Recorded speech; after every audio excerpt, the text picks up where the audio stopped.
ಬೆಳಗಾವಿ ಜಿಲ್ಲೆ ರಾಯಭಾಗ ತಾಲೂಕಿನ ಹಂದಿಗುಂದ ರೈತರು ಮತ್ತು ಗ್ರಾಮಸ್ಥರಿಂದ ಪ್ರತಿಭಟನೆ. ರೈತ ಮುಖಂಡ ಪರಶುರಾಮ ಚಿನ್ನಗುಂಡಿ ಮಾತನಾಡಿ, ಸುಮಾರು 10 ರಿಂದ 15 ಸಾವಿರ ಜನಸಂಖ್ಯೆಯನ್ನು ಹೊಂದಿರುವ ಹಂದಿಗುಂದ ಗ್ರಾಮ ಪಂಚಾಯಿತಿಯು ಹಂದಿಗುಂದ ಗ್ರಾಮದ ಮಾರ್ಗವಾಗಿ ಕೆಲ ತಾಲೂಕು, ನಗರ, ಜಿಲ್ಲೆಗಳಿಗೆ ಸಂಪರ್ಕ ಸಾಧಿಸುವ ಏಕೈಕ ಗ್ರಾಮವಾಗಿದೆ. ಈ ಎಲ್ಲ ಗ್ರಾಮದ ರಸ್ತೆಗಳು ಸುಮಾರು 15 ವರ್ಷಗಳ ಕಾಲ ಅಭಿವೃದ್ಧಿಯೇ ಕಾಣದ ರಸ್ತೆಗಳು ಇವಾಗಿದ್ದು ಹದಗೆಟ್ಟಿವೆ.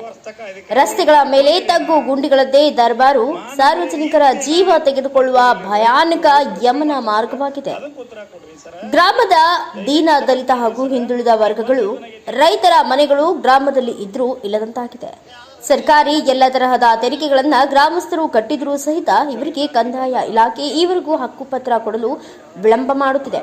ಈ ಸಂದರ್ಭದಲ್ಲಿ ಕರ್ನಾಟಕ ರಾಜ್ಯ ರೈತ ಸಂಘ ಹಾಗೂ ಹಸಿರು ಸೇನೆ ಜಿಲ್ಲಾ ಪ್ರಧಾನ ಕಾರ್ಯದರ್ಶಿಗಳಾದ ಪರಶುರಾಮ ಚಿನ್ನಗುಂಡಿ, ಹಂದಿಗುಂದ ಗ್ರಾಮದ ಗ್ರಾಮ ಘಟಕದ ಅಧ್ಯಕ್ಷರಾದ ರಮೇಶ್ ಮಂಟೂರ್, ಶ್ರೀಶೈಲ ಮೈಗೂರ್, ಖಾಸಿಂ ಸಾಬ್ ನದಾಫ್, ವಿಶ್ವನಾಥ್ ಬಿರಾಜ್, ಮಲ್ಲಪ್ಪ ತೇರ್ದಾಳ್, ಮಲ್ಲಪ್ಪ ಯರಗಣಿ, ಮಕ್ತುಮ್ ಸಾಬ್ ನದಾಫ್, ಶಿವಾನಂದ ತಾತಪ್ಪಗೋಳ್, ತಿಪ್ಪಣ್ಣ ಕಂಬಾರ್, ಹಂದಿಗುಂದ ಗ್ರಾಮದ ಪ್ರಗತಿಪರ ರೈತರು ಹಾಗೂ ಗ್ರಾಮಸ್ಥರಿಂದ ರಸ್ತೆ ತಡೆದು ಪ್ರತಿಭಟನೆ ನಿರತರಾಗಿದ್ದಾಗ ರಾಯಬಾಗ ತಾಲೂಕಿನ ತಹಸೀಲ್ದಾರ್ ಸ್ಥಳಕ್ಕೆ ಧಾವಿಸಿ ಅವರ ಸ್ಥಿತಿಗಳನ್ನು ಪರಿಶೀಲಿಸಿ ಗ್ರಾಮದ ಎಲ್ಲ ಸಮಸ್ಯೆಗಳಿಗೆ ಗುರುವಾರ ದಿನಾಂಕ 26/2/2026 ಗ್ರಾಮ ಸಭೆಯನ್ನ ಕರೆದು ಶೀಘ್ರವೇ ಪರಿಹಾರ ಕೊಡುವುದಾಗಿ ಆಶ್ವಾಸನ ಕೊಟ್ಟು ರೈತರ ಮನವೊಲಿಸಿದ್ರು.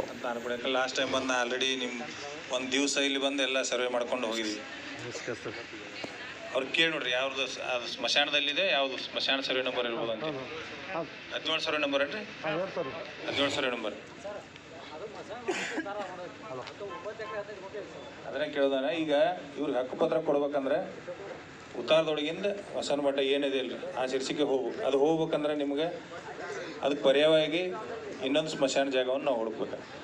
ಇಲ್ಲಿ ಅದೆಷ್ಟೈತಲ್ಲ ಅದಕ್ಕೆ ನಾವು ಪರ್ಯಾಯವಾಗಿ ಇಲ್ಲಿ ಆಲ್ರೆಡಿ ಸ್ಮಶಾನ ಇದೆ. ನಾವು ಇದನ್ನು ಸ್ಮಶಾನ ಶೀರ್ಷಿಕೆಯಿಂದ ತೆಗೆದುಹಾಕಿ ಇವ್ರೇನು ಮನೆ ಕಟ್ಟಿಕೊಂಡಿದ್ದಾರೆ ಇವ್ರಿಗೆ ನಾವು ಪಂಚಾಯತಿಗೆ ಮಂಜೂರು ಮಾಡ್ಬೇಕಂತ ಹೇಳಿ ಇದನ್ನು ಮಾಡ್ತೀವಿ. ಅಲ್ಲಿ ಮನೆಗಳಿಗೆಲ್ಲ ಲೈಟ್ ಆಗೋದು ಇರಲಿ. ಈಗ ನೋಡ್ರಿ, ಈಗ ಅವ್ರು ಏನಂತಾರು ಅಧಿಕೃತವಾಗಿ ಜಾಗ ಇಲ್ಲ ಹೋಗಿ ಹಿಡ್ದಾರಂತಾರೆ. ಇರಲಿ, ನೀವು ಒಂದು ಸೈಡ್ ಜಾಗ ಮಾಡಿ ಕೊಡ್ರಿ ನಮಗೆ. ಐತ್ಲ ಜಾಗ ನಮ್ದು ಐತಿ. ನೀವು ಒಂದು ಸೈಡ್ ಏನು ಮಾಡ್ರಿ, ಇದೊಂದು ನವಗ್ರಾಮ ಹಿಂಗೆ ಮಾಡ್ಕೊತ ಬರ್ರಿ. ನಾವೇನು ಈಗ ಹಿಡ್ದೋದು ನಾವು ಕೂರಿಗೆ ಮಾರಿ ನಮಗೆ ಅಷ್ಟು ಬೇಡ. ಒಂದು ಮನೆಗೆ ಎಷ್ಟು ಬೇಕು, ದನಕರಿಗೆ ಎಷ್ಟು ಬೇಕು, ಅವ್ರ ದಡ್ಡಿ ಜಾಗ ಎಷ್ಟು ಬೇಕು, ಆ ರೀತಿ ಒಳಗೆ ಜಾಗ ಸರ ಎಲ್ಲ ಖಾಲಿ ಆತಪ್ಪ ಅಂದ್ರೆ ಅಲ್ಲ, ಎಲ್ಲ ಜಾಗ ಖಾಲಿ ಆತಪ್ಪ ಅಂದ್ರೆ ಸರ ನಮ್ಮ ಊರಿನ ಗ್ರಾಮಸ್ಥರು ಎಲ್ಲಿ ಹೋಗ್ಬೇಕು ಸರ? ಅಂತ ತ್ರಾಸಾಗಿದ್ದೀವಿ.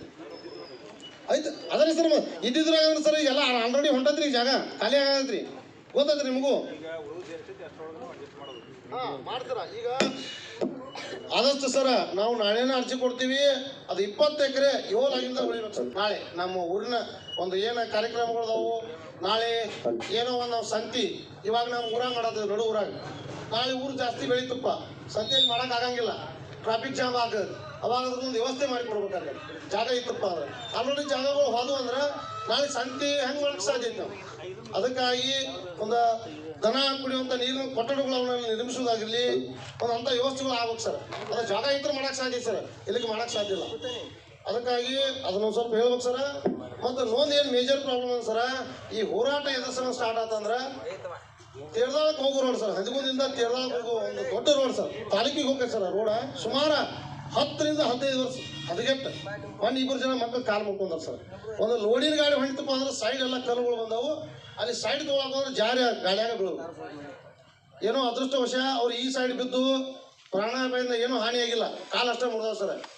ಮತ್ತು ಈ ರೀತಿ ಒಳಗೆ ಆದ್ರೆ ಸರ ನಾವು ರೋಡ್ ಟ್ಯಾಕ್ಸ್ ಕಟ್ಟೋದು ಪ್ರತಿಯೊಂದು ಏನು ನಾವು ಒಂದು LIC ತೊಗೊಂಡ್ರು ಅದ್ರ ಮೇಲೆ ಟ್ಯಾಕ್ಸ್ ಹೋಗೋದು, ಒಂದು ಪೆನ್ ತೊಗೊಂಡ್ರು ಟ್ಯಾಕ್ಸ್ ಹೋಗೈತಿ, ಒಂದು ನೀರಿನ ಬಾಟ್ಲಿ ತೊಗೊಂಡ್ರು ಟ್ಯಾಕ್ಸ್ ಹೋಗೈತಿ. ಯಾಕೆ ಕಟ್ತೀವಪ್ಪ ಅಂದ್ರೆ ಆ ದುಡ್ಡು ರಿಟರ್ನ್ ಆಗಿ ಬಂದು ನಮ್ಮ ಮೂಲಭೂತ ಸೌಕರ್ಯಗಳಿಗೆ ರೋಡ್ ಇರ್ಬೋದು, ಒಂದು ಕಲ್ಯಾಣ ಮಂಟಪ ಇರ್ಬೋದು, ಈ ಜಾಗಗಳಿಗೆ ಖರ್ಚು ಮಾಡ್ಬೇಕು. ಅದು ಕೂಡ ಬರ್ತಾ ಇಲ್ಲ.